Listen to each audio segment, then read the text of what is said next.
language conventions, verb tense, irregular past tense, ACT Foundations, question 28.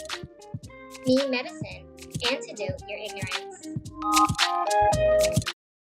ACT English Foundation, verb tense, question 28. Complete the sentence with the verb in the past tense. Over time, the silver candlesticks lose their shine.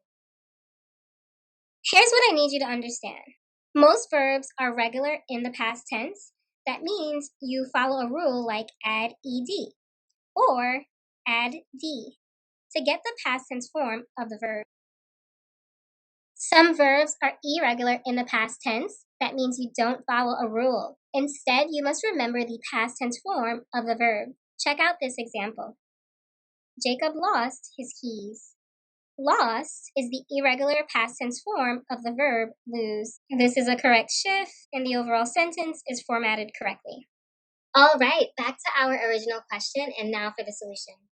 The task here was to shift the tense of lose to its simple past tense verb form. Lost is the simple past tense verb form of lose.